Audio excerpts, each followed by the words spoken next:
Bapak, Ibu, saudara-saudari dalam Tuhan Yesus Kristus. Tuhan memberkati kita semua, tetap sehat, kuat, dan kita bersemangat untuk memuji, menyembah Tuhan. Tuhan memberkati kita semua. Oke, Bapak, Ibu, saudara-saudari dalam Tuhan Yesus Kristus, mari kita masuk dalam doa. Terima kasih Tuhan, Kau begitu baik, Engkau luar biasa, Aku mulia. Selalu berikan kami semangat, berikan kami sehat, kami kuat, so kami bisa mengikuti ibadah di Dolobinson. Berikan kami semua hikmat pengetahuan, bisa simak firman-Mu dengan baik, menyembah-Mu dengan semangat dan sukacita. Kau pimpin semua dari awal sampai berjalan dengan baik. Di dalam nama Tuhan Yesus kami berdoa, haleluya, amin. Bapak, Ibu, saudara-saudari dalam Tuhan Yesus Kristus, banyak di antara kita yang berpikir hidup berkelimpahan adalah memiliki mobil yang mewah, yang mahal, rumah yang besar dan indah, uang banyak, dan punya deposito di bank. Hidup berkelimpahan yang akitabiah adalah kita cukup dalam segala kebutuhan dan kita bisa membeli dari kelebihannya. Tuhan mengatakan, Ia ingin sekali memberkati setiap anak-anaknya yang setia dan taat kepadanya, maka Tuhan datang untuk memberi hidup dan berkelimpahan. Nah, ada seorang yang luar biasa kayanya.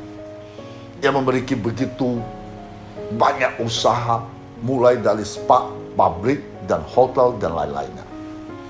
Ia mengatakan, sejak muda ia telah bekerja keras untuk mendapatkan semuanya itu.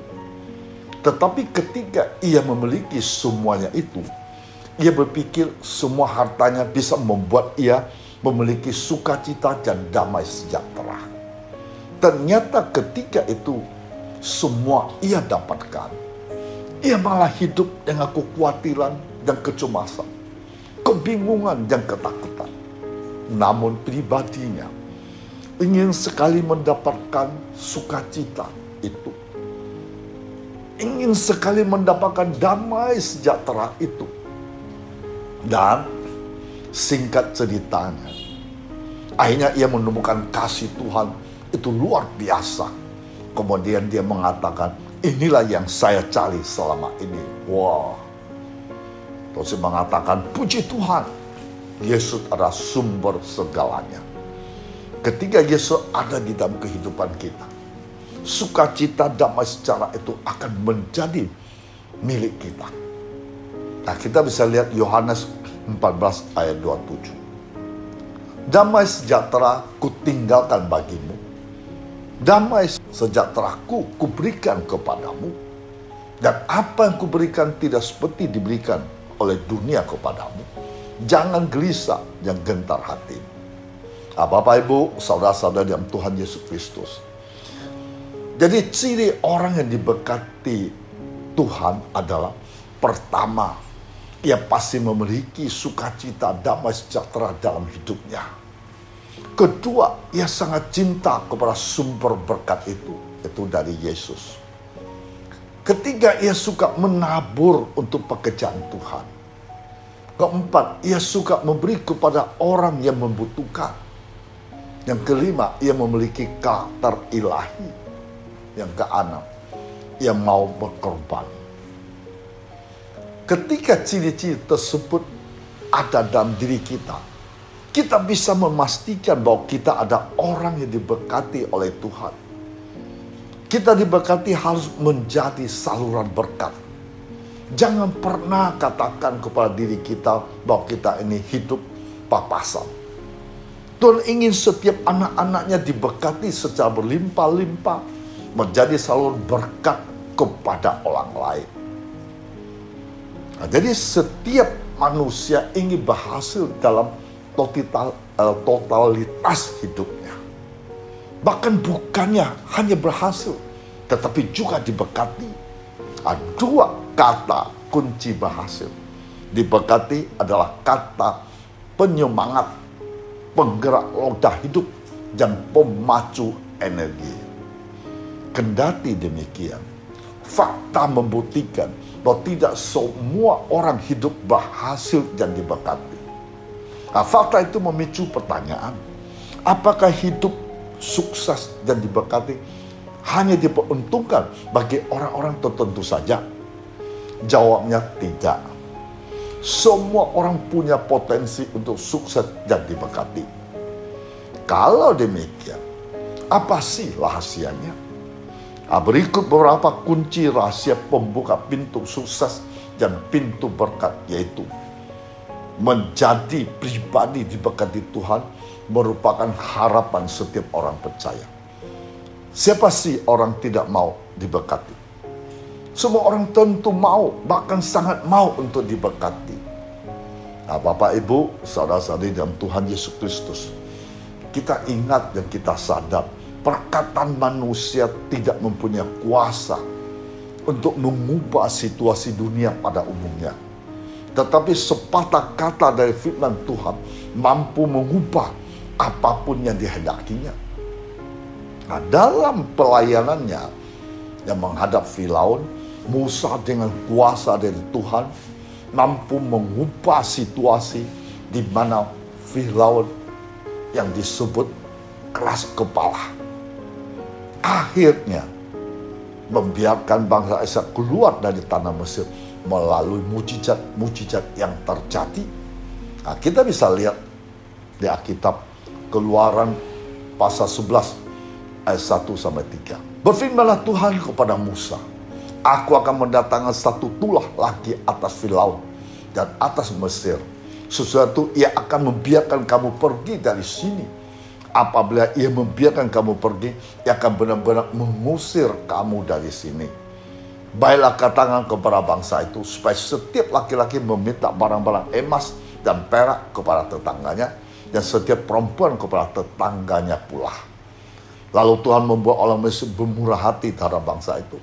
Lagi pula Musa adalah seorang yang sangat terpandang di tanah Mesir, di mata pegawai-pegawai Firaun, di mata rakyat.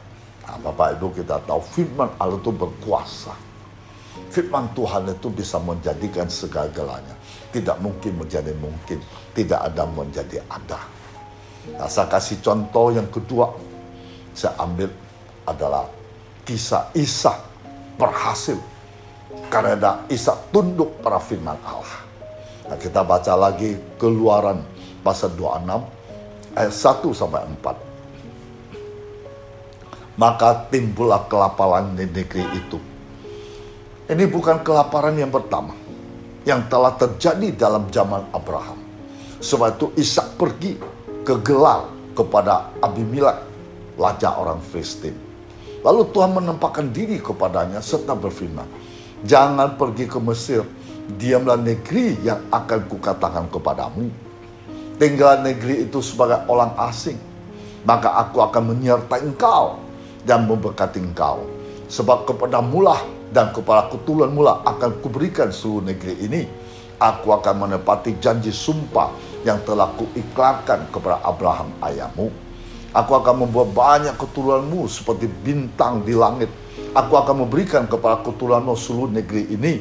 Dan oleh keturunanmu semua bangsa di bumi akan mendapat berkat. Nah, Bapak Ibu, saudara-saudari dalam Tuhan Yesus Kristus, pada waktu musim kelaparan di negeri yang ditempatinya, Ishak bersama keluarga mengungsi ke wilayah Gerar, yaitu suatu wilayah di daerah Filistin sebelah selatan dari Gaza. Ishak berkehendak mengungsi ke Mesir, tetapi Tuhan melalang dengan jelas seperti tertulis dalam Kejadian 26 ayat 1-3. Nah, dalam ayat-ayat itu Tuhan melalang Ishak mengajak keluarganya ke Mesir, meminta untuk menetap di mana sekarang berada di Gerar. Tuhan berjanji akan mendampingi mereka, memberkati Ishak, keluarganya, serta seluruh negeri itu akan diberikan kepadanya dan keturunannya. Keluarga Ishak adalah keluarga yang berhasil meraih keberhasilan di masa kelaparan, masa yang sulit. Mengapa? Menurut perhitungan logika, sulit keluarga Ishak untuk menjadi berhasil memiliki harta kekayaan yang berlimpah di saat paceklik, artinya musim kekurangan, masa sepi, masa gagal panen. Namun tercatat dalam sejarah, Isa malahan semakin kaya, bahkan sangat kaya. Nah, kita bisa lihat Kejadian pasal 26 ayat 12 sampai 13. Maka menaburlah Ishak di tanah itu, dan dalam tahun itu juga ia mendapat hasil 100 kali lipat sebab ia diberkati Tuhan. Dan orang itu menjadi kaya, bahkan kian lama kian kaya, sehingga ia menjadi sangat kaya. Nah, Bapak Ibu, saudara-saudara di dalam Tuhan Yesus Kristus, apa rahasianya?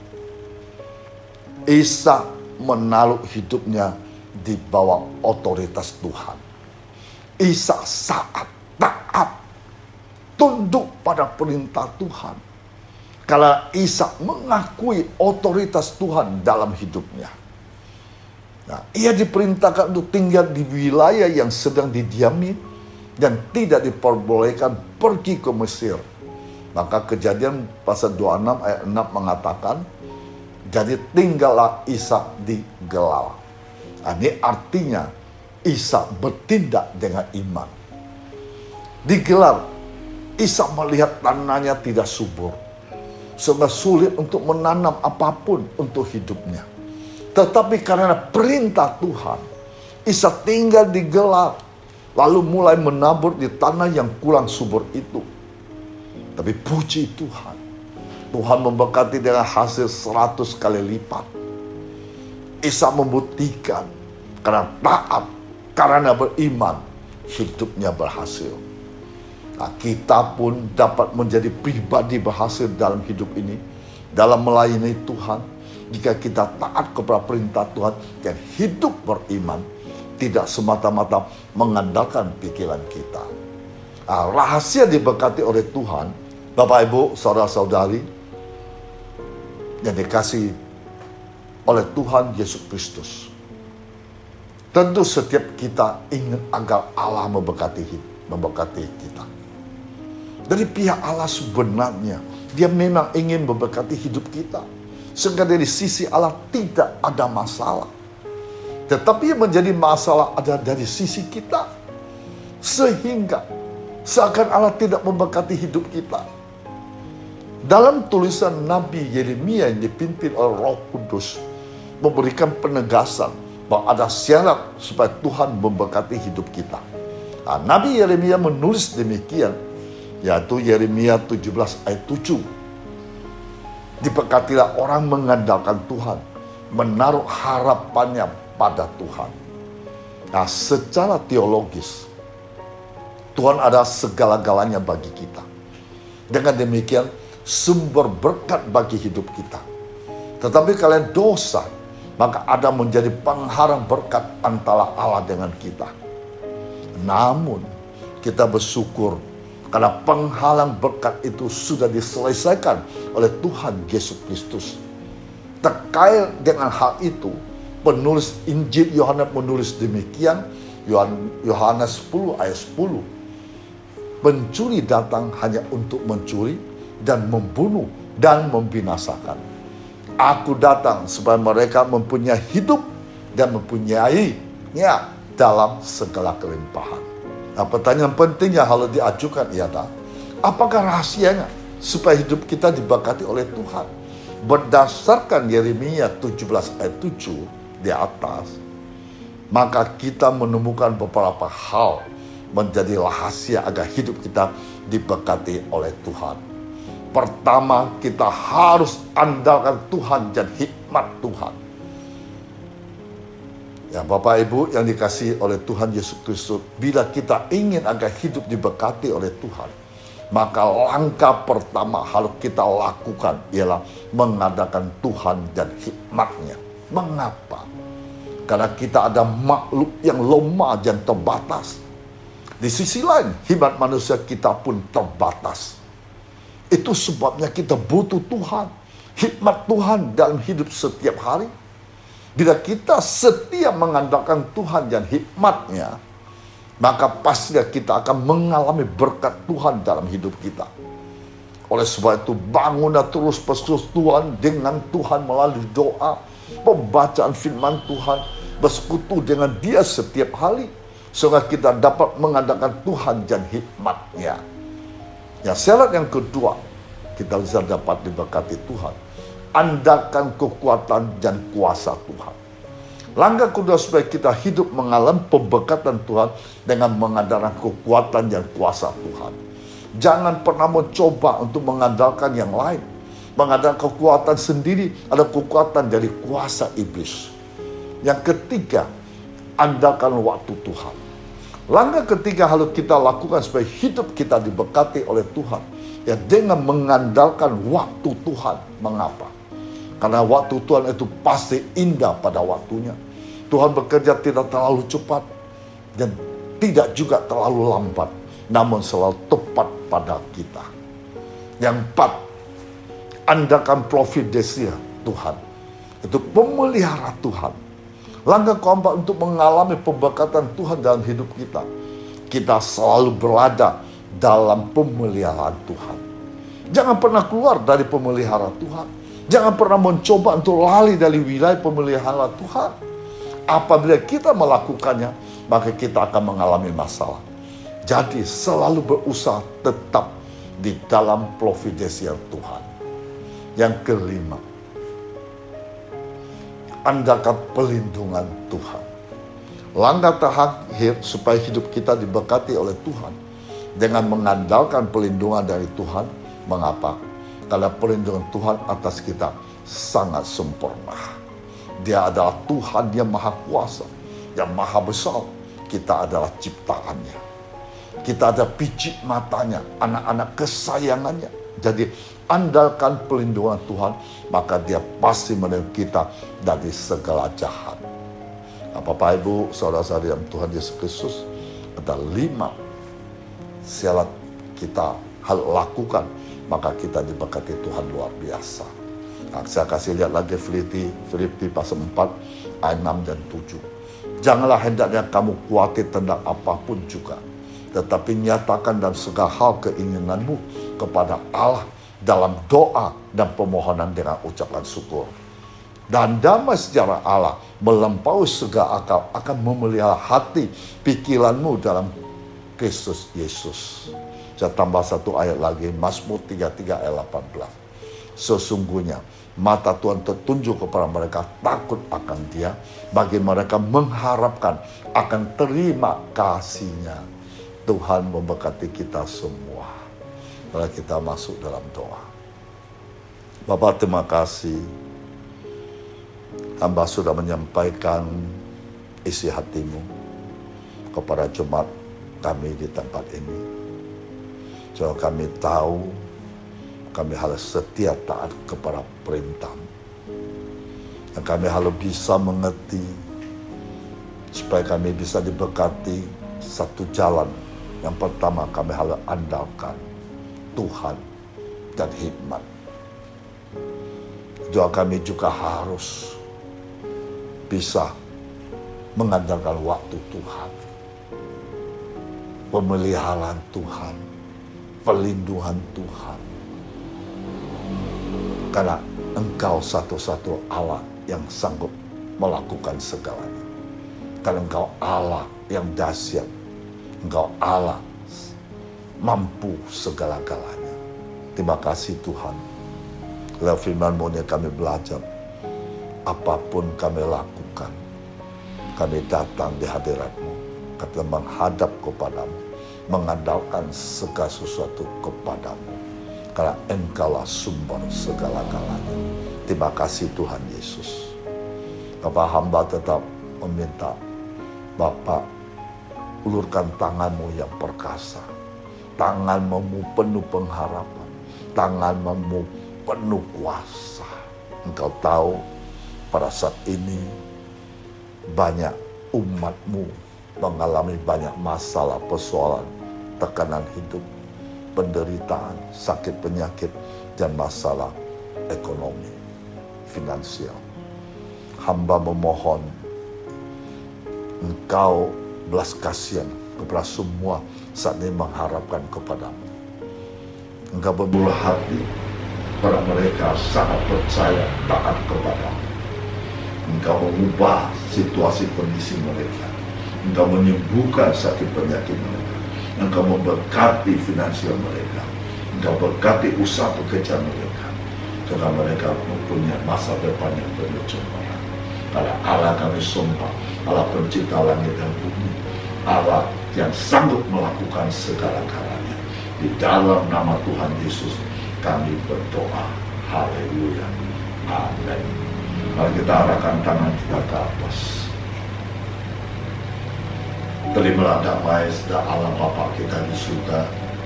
Cinta kasih Tuhan Yesus tidak pernah berkesudahan. Persekutuan dengan Roh Kudus saat ini sampai maranatha. Di dalam nama Tuhan Yesus yang percaya katakan amin.